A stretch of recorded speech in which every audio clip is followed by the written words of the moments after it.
Thank you for standing by, and welcome to the Krystal Biotech 4Q 2025 conference call. At this time, all participants are on a listen-only mode. After the speaker's presentations, there will be a question-and-answer session. As a reminder, today's conference is being recorded. I would now like to hand the conference over to your host, Stéphane Paquette, Vice President of Corporate Development. Good morning, and thank you all for joining today's call. Earlier today, we released our financial results for the fourth quarter and full year of 2025. The press release is available on our website at www.krystalbio.com. We also filed our earnings 8-K and 10-K with the SEC earlier today.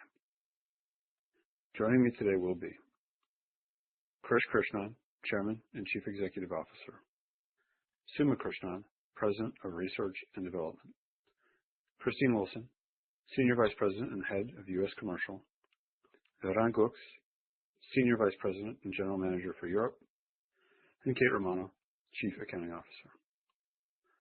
This conference call will, and our responses to questions may, contain forward-looking statements.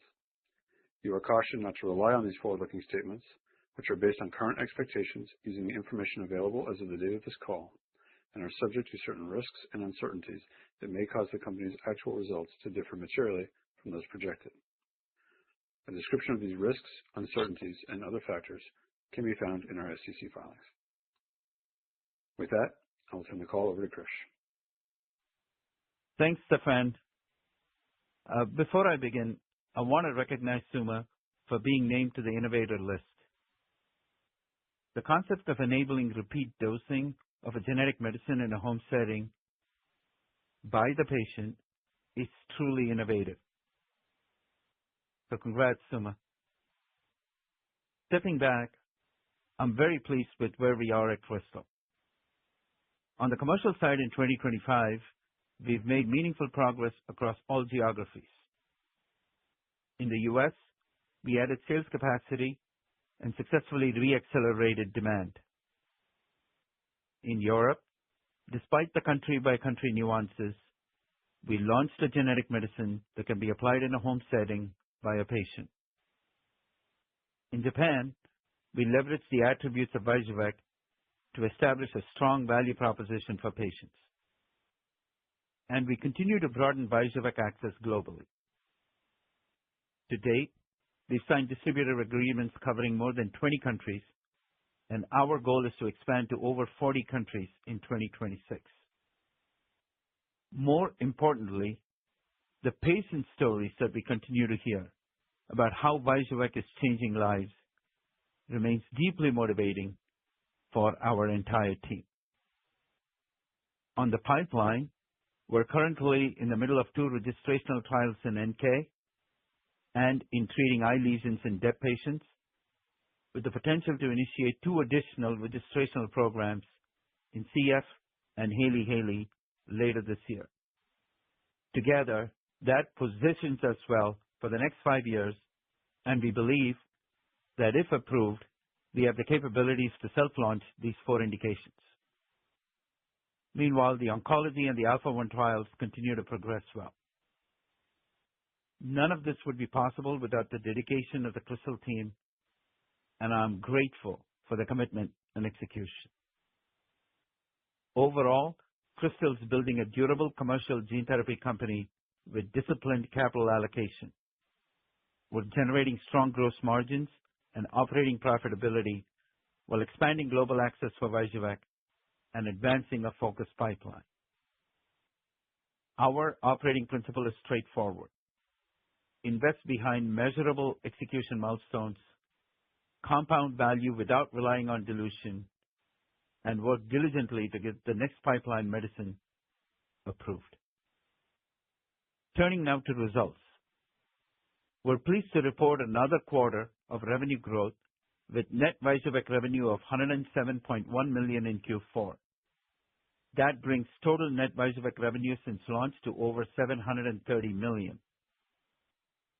The net revenue reported this quarter includes contributions from Europe and Japan as we build momentum in our initial overseas markets. Christine and Laurent are both here today and we'll share more country-level color in a moment. Gross margin was 94% for the quarter and 94% for the full year. We continue to expect gross margins in the 90 to 95% range for the foreseeable future. With that, I'll turn it over to Christine to provide an update on the U.S. commercial performance. Thank you, Krish. We remain very encouraged by the VYJUVEK launch and the momentum we are seeing in the U.S., which continues to support our long-term commercial outlook. I'm pleased to share that we have now seen reimbursement approval acceleration for 3 consecutive quarters with over 660 since launch, reflecting strong execution by our commercial organization. As we continue to expand our reach into the community setting, we added over 50 new prescribers in Q4 2025 and have reached over 500 unique prescribers since launch. With our expanded sales force now fully trained and deployed, we are also seeing continued improvement across key demand metrics. The impact of our expanded sales force is supporting broader patient identification across the United States, including patients with DDEB that are being treated by local dermatologists or primary care physicians. It is encouraging to see the benefit that VYJUVEK is providing to patients across the full spectrum of disease severity, from severe cases to mild and moderate presentations. Patients are achieving durable wound closure, which in many cases is allowing them to transition to as-needed utilization of VYJUVEK over time. Importantly, our commitment to the DEB community remains unwavering. As the market continues to evolve as expected through the launch, we remain focused on optimizing our processes to better support patients and providers. We continue to execute on this through strong partnerships with advocacy organizations and centers of excellence, ongoing feedback from HCPs and patients gathered through objective market research, and a continued focus on driving operational improvements and advancing the standard of care. I will now hand the call off to Laurent to share updates on the VYJUVEK launch overseas. Laurent? Thank you, Christine. It is my pleasure to share the latest on our operations outside the U.S., including an update on Japan on behalf of our colleagues. I'm proud to report that our global VYJUVEK launch continues to progress very well. The high patient demand we're seeing across our very different markets validates the transformative impact VYJUVEK brings to the dystrophic epidermolysis bullosa patients and their families. We now estimate that over 90 DEB patients have been prescribed VYJUVEK across Germany, France, and Japan combined. Our launch in Germany continues to build momentum since late August of last year. We're seeing sustained prescription growth and good prescribing breadth. The initial centers of excellence are now routinely prescribing VYJUVEK, and we are expanding into the broader community setting. This geographic distribution is critical for patient access as it allows DEB patients to initiate therapy closer to home, reducing the burden on both patients and individual treatment centers. After initiation in a center, most of the patients are already benefiting from home administration. In France, our launch is progressing well under the AP2 Early Access Program. The AP2 program is functioning exactly as designed, providing eligible patient access to VYJUVEK while we complete our negotiations with the French health authorities. Importantly, subject to the early access conditions, physicians and patients are demonstrating strong confidence in VYJUVEK's clinical profile. Please note that pricing negotiations in Germany and France are ongoing and progressing well.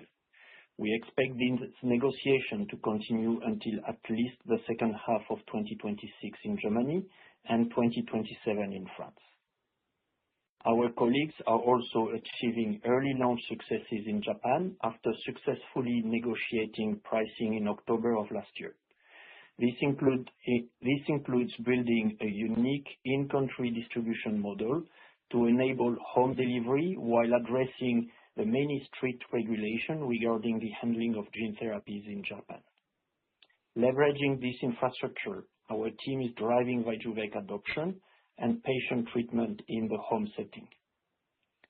Looking ahead to our next launch market, we currently expect to finalize pricing and launch in Italy in the second half of 2026.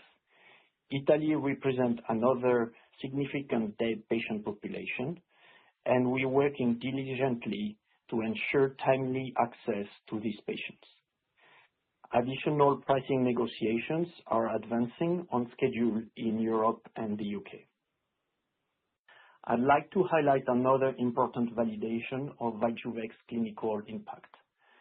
In December, VYJUVEK was awarded the Prix Galien in France for innovation and clinical impact in the treatment of dystrophic epidermolysis bullosa.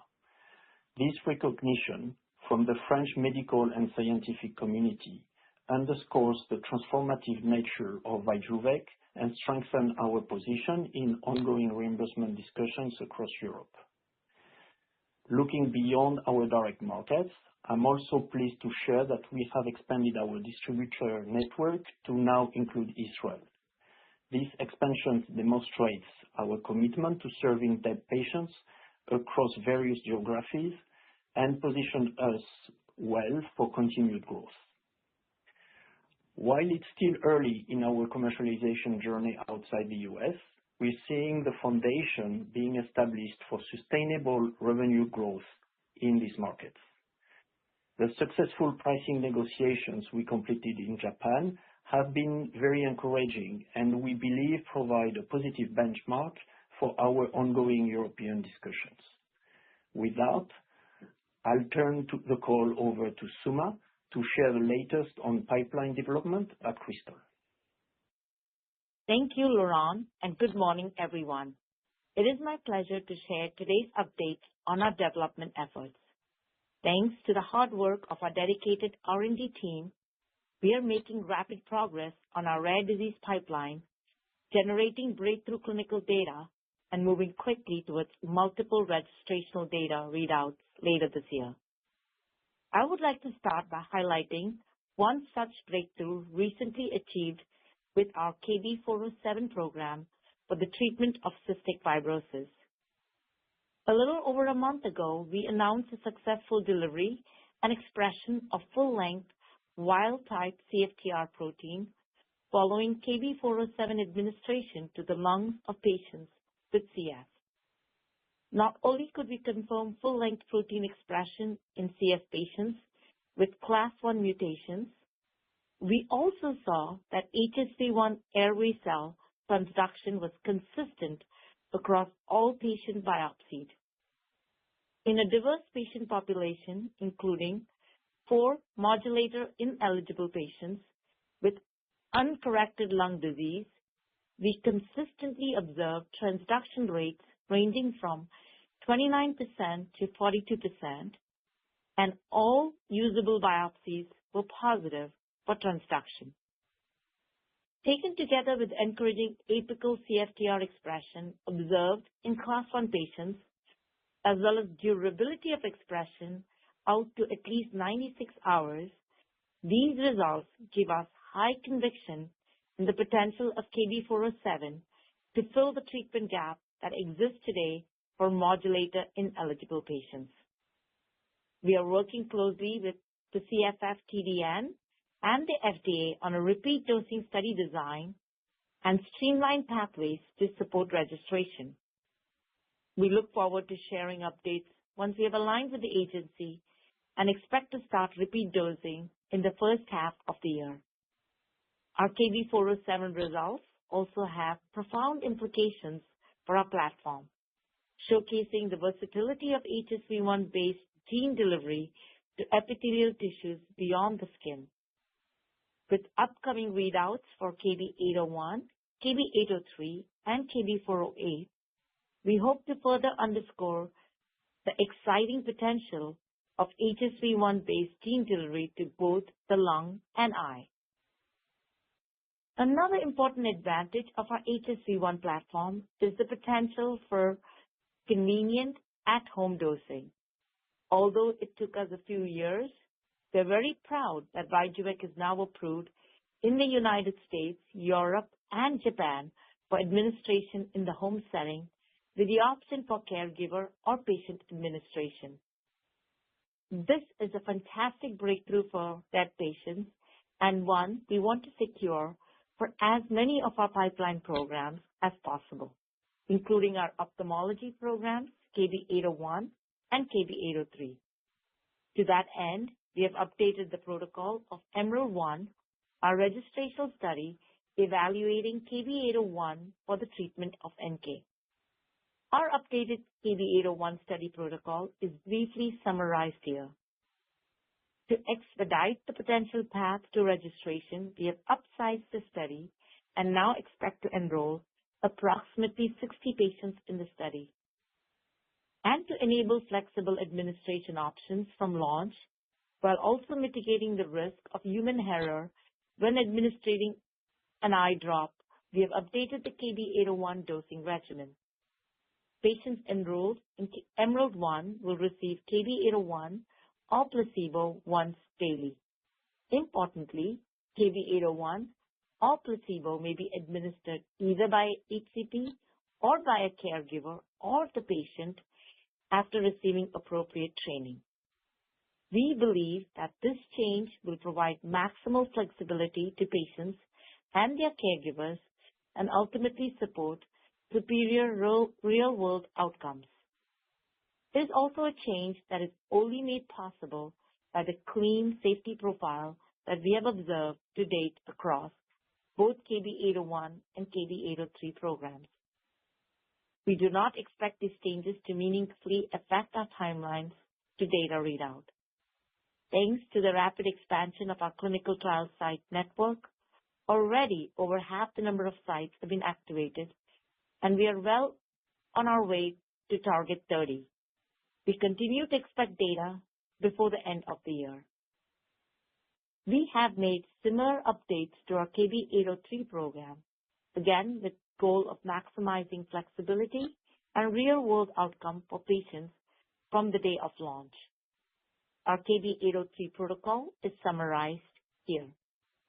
Patients enrolled in the study will receive KB803 or placebo 3 times weekly. As with KB801, KB803 or placebo may be administered either by HCP or by a caregiver or the patient after receiving appropriate training.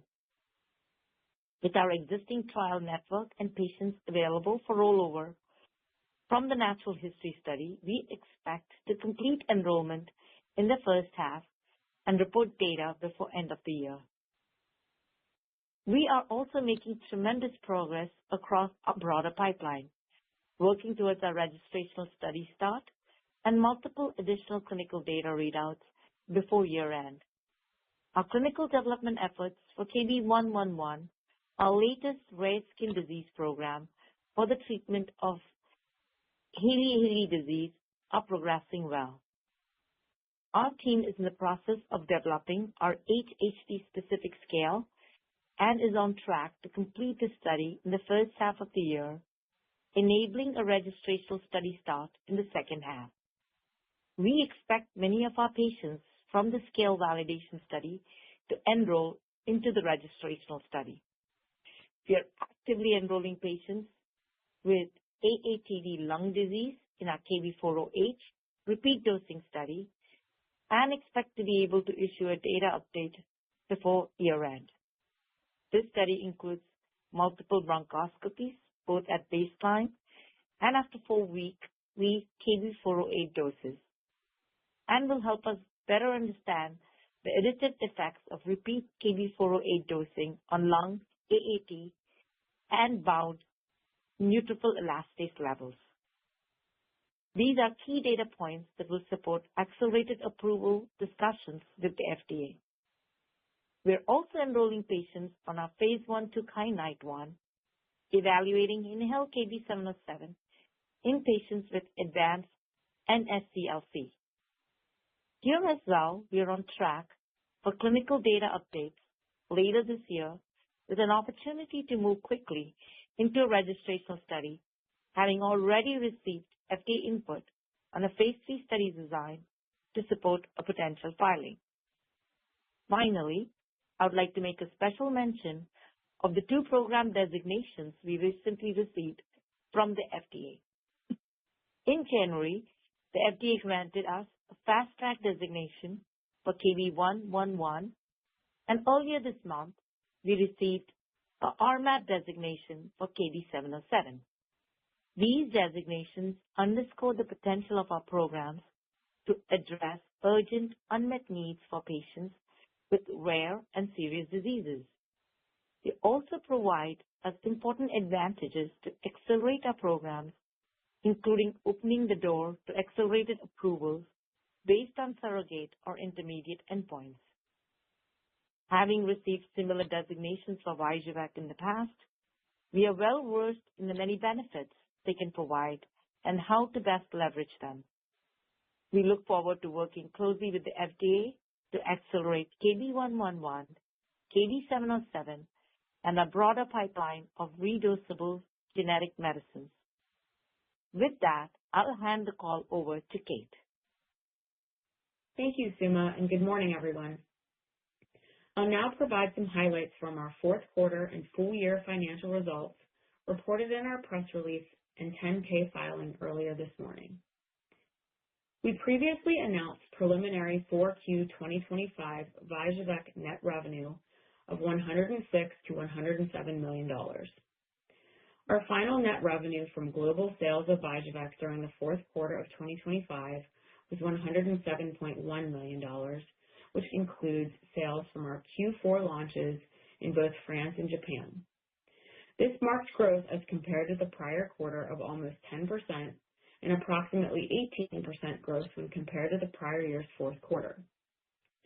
Year-to-date VYJUVEK net revenue was $389.1 million, an increase of approximately 34% compared to full year 2024 revenue.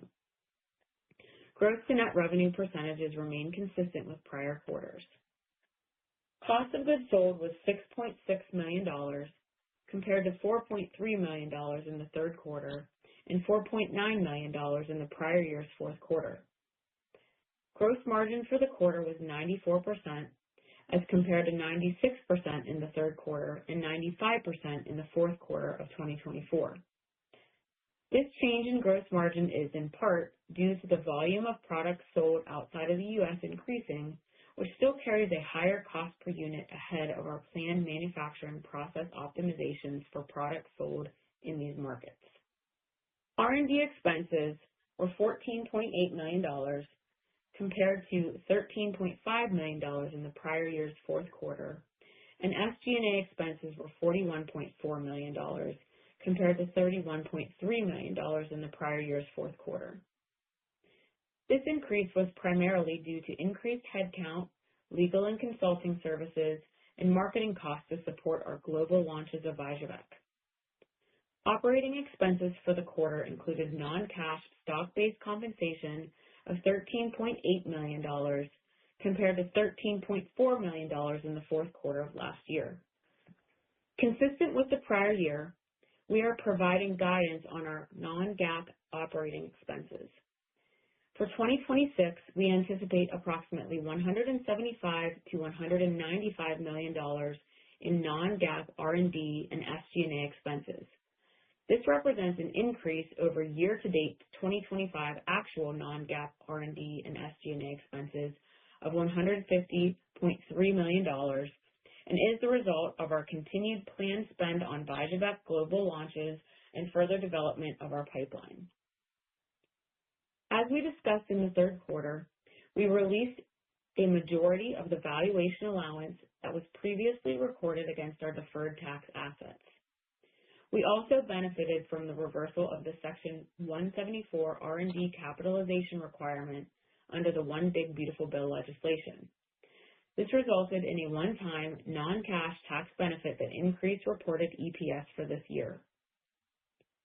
Net income for the quarter was $51.4 million, which represented $1.77 per basic and $1.70 per diluted share.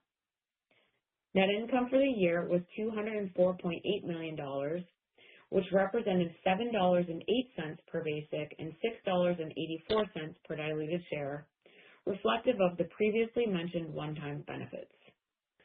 And finally, we ended the year with $955.9 million in combined cash and investments, which positions us well to support our commercial launches globally, as well as our upcoming pipeline milestones in the year ahead. And now I will turn the call back over to Krish. Thanks, Kate. I'd like to reiterate a few key points before we open for questions. First, geographic expansion is a meaningful tailwind for VYJUVEK and for Krystal. There are more DEB patients outside the United States than within it, and we are still early in addressing global demand. In 2026, we'll continue executing on a disciplined international rollout, and we look forward to adding our third European market, Italy, in the second half of the year. With large identified patient pools, strong demand, and favorable product labels in Europe and Japan, we expect our overseas expansion to be the predominant driver of revenue growth in 2026.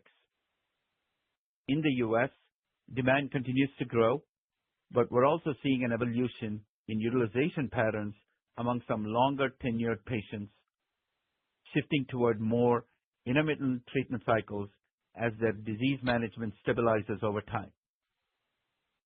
Second, as we add patients overseas, it's important to note that revenue may not track linearly with patient counts this year due to accruals, timing effects, and ongoing pricing negotiations.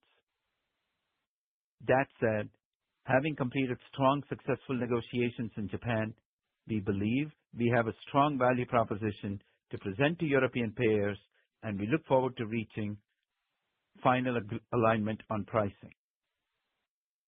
On the clinical front, we understand the importance of our registrational programs, and we're executing methodically to drive the desired outcomes. We remain on track to move KB407 into repeat dosing in the months ahead, and we strongly believe the updates to the KB801 and KB803 protocols position these programs to deliver tangible real-world benefit, maximizing convenience, and building resilience to account for the inevitable human factor that comes with self-dosing.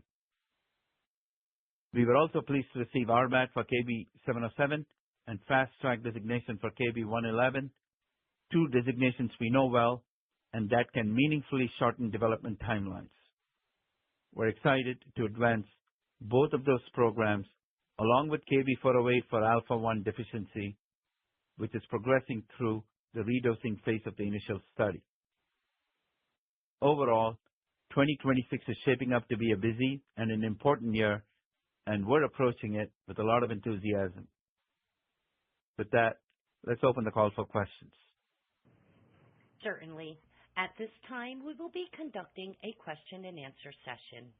If you have any questions or comments, please press star one on your phone at this time. We ask that while posing your question, you please pick up your handset if listening on speakerphone to provide optimum sound quality. Please hold while we poll for questions. Your first question for today is coming from Roger Song with Jefferies. Excellent.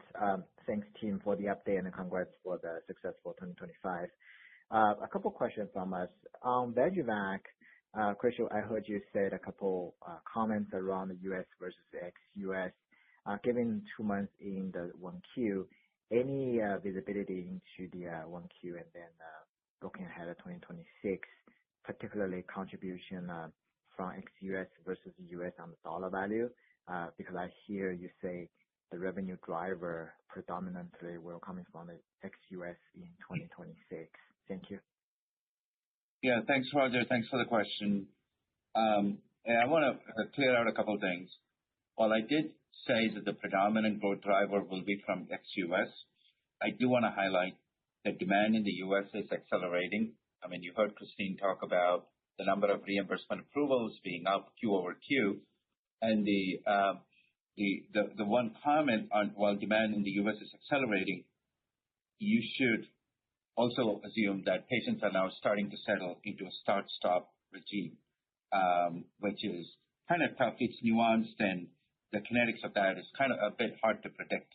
But in Europe, which where the launch is recent, definitely it's an accelerating growth driver when you think about without exception. That all said, in terms of breakdown of U.S. versus ex-U.S., we at the moment pretty strongly believe that when we report 1Q, we will be breaking them out. Got it. Yeah, thank you.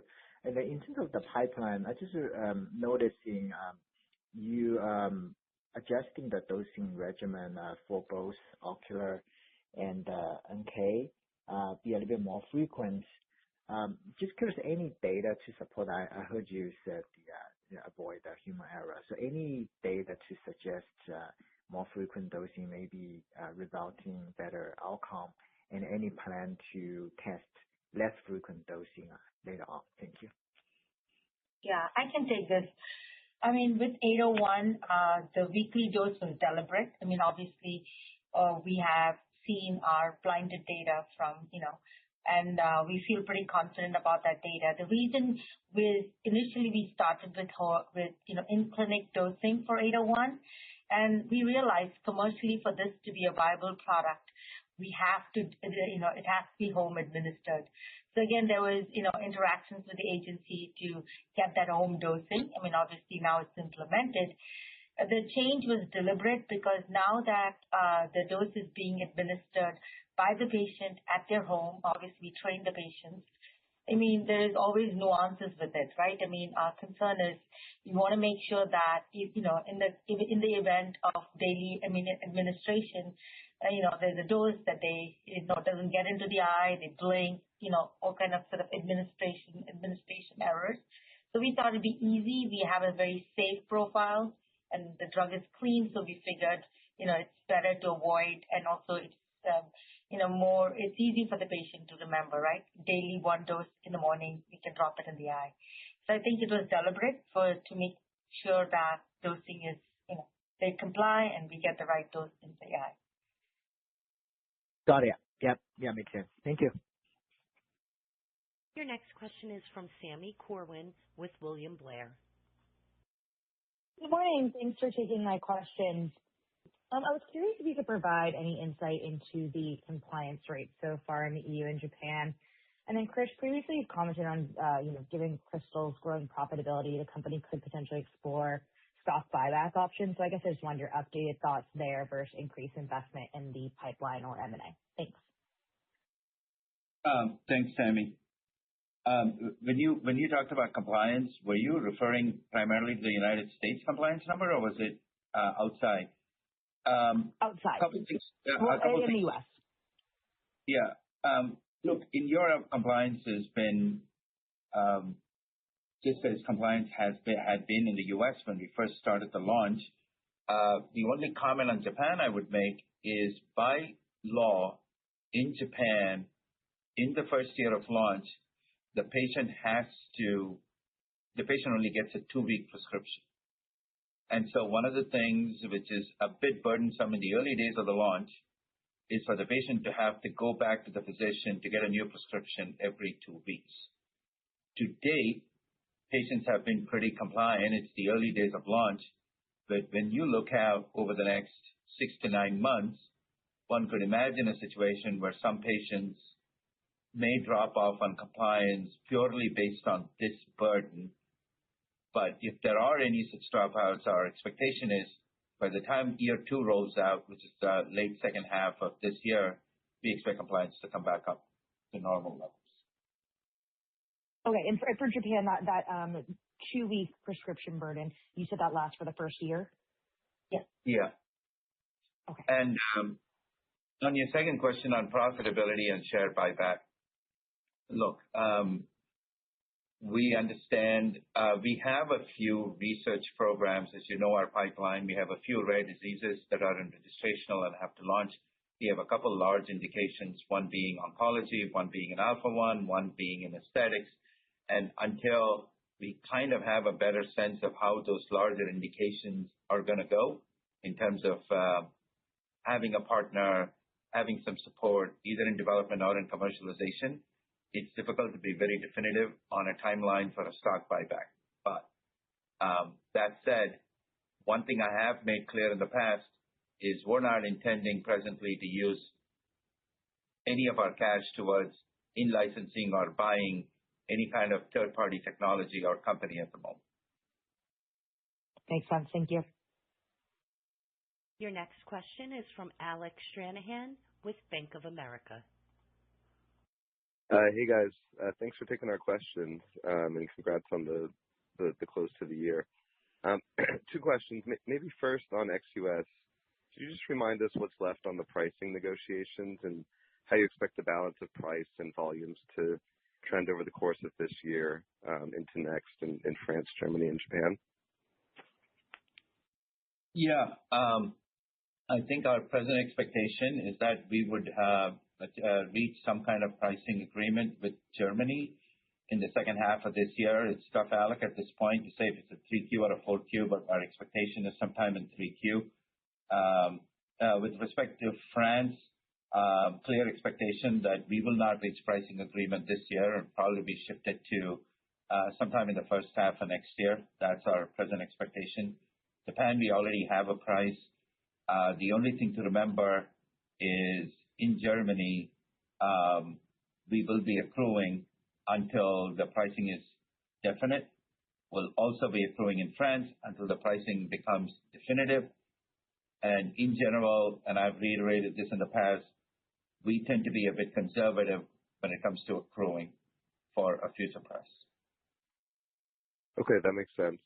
And then just maybe on ophthalmology, curious what kinds of updates you can get from these studies at this point, given they're both actively enrolling. I guess just a bit more on specifically what drove the modified dosing regimens and, given the protocol amendments, curious if your comfort with the study powering has changed at all as well, either in NK or DEB. Thank you. Yeah, no, as you can see, the powering and the number of patients have not changed because we clearly know that, from oxalate and what the effect size, so, gives us confidence from our data. With regards to, again, 801, we have 50% of our sites. We're targeting 30 sites.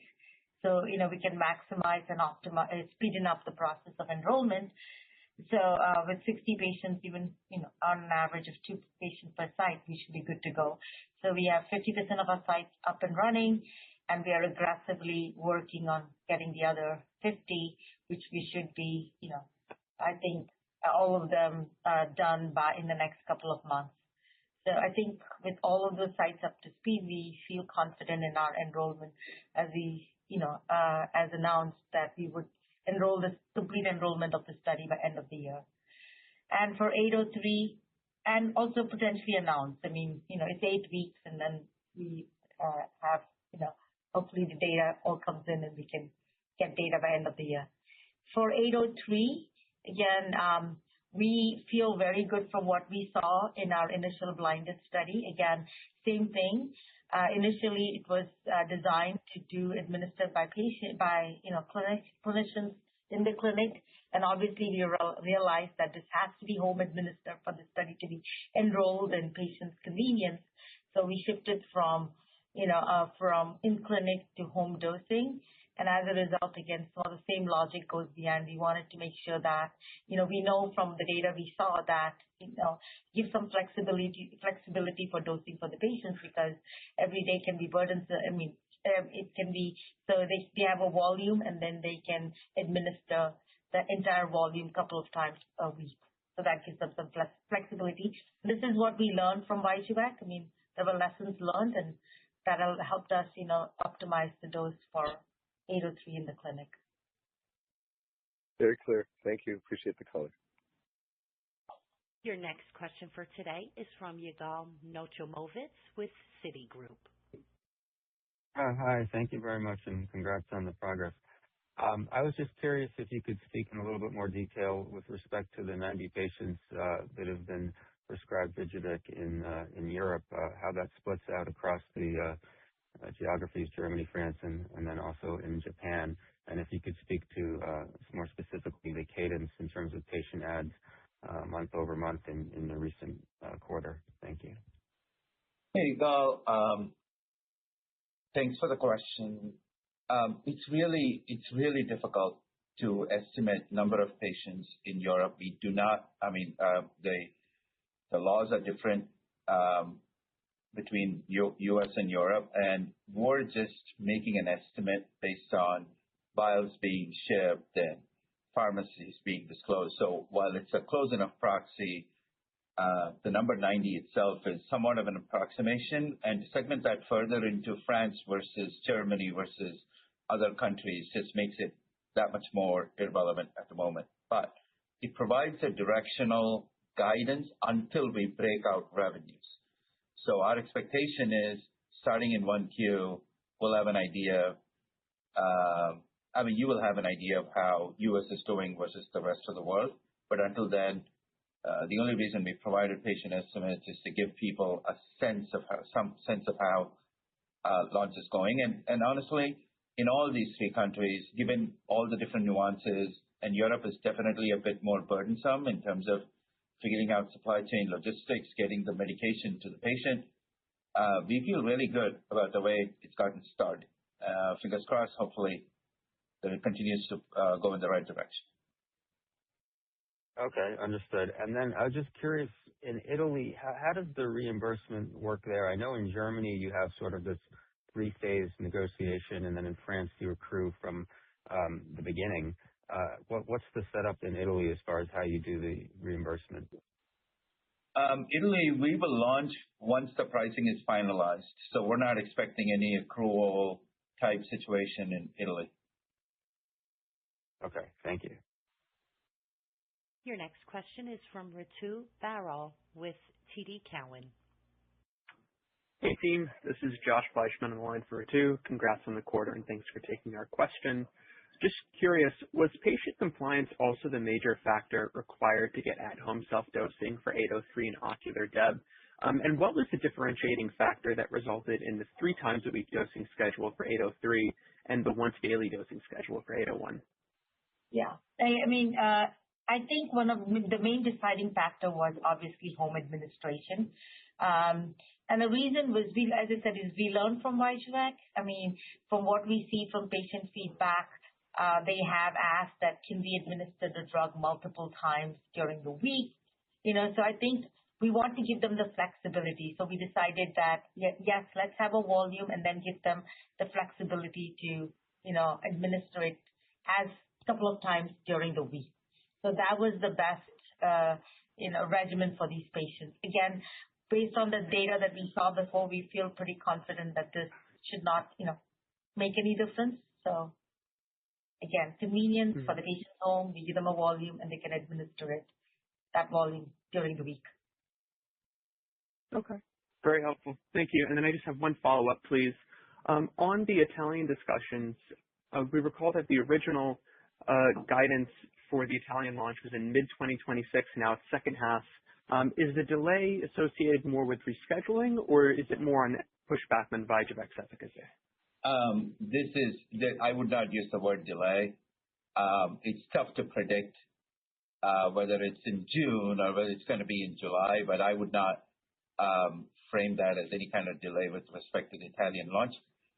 Whatever we said in the past, we continue to believe that's the timeline. Okay. Thank you. Your next question for today is from Gavin Clark-Gartner with Evercore ISI. Hey guys, thanks for taking the questions. Also on the ocular modified dosing regimens, what happens to the data generated to date on the prior regimens? Like, does this all get pooled into the primary analysis of the study? And then can I just also confirm, you didn't change the PFU or the volume of dose in either of the study, right? It's just the frequency. Correct. No. No, none of that changes. The dose is correct. So what happens is basically when the first study goes towards safety, and then we restarted the phase 3 protocol with the SAP. We had to go through back and forth with the agency on the statistical analysis plan. There was a couple of iterations. So this helped us do that too. So it was a combination. Now we have the final protocol, the agreed upon statistical analysis plan with the agency, which they agree and concurred. All of this is important as we start the study. So it's all set, and now it's in the process of execution. Okay. So like, just to be clear, like if we just take the NK study for 801, like all of those 60 patients, those are all going to be enrolled on a go-forward basis at this modified regimen? Correct. That is correct. Yep. Okay. Really helpful. Thank you. Once again, if there are any questions or comments, please press star 1 on your phone at this time. Thank you. We have reached the end of the question and answer session and today's conference. You may disconnect your phone lines at this time and have a wonderful day.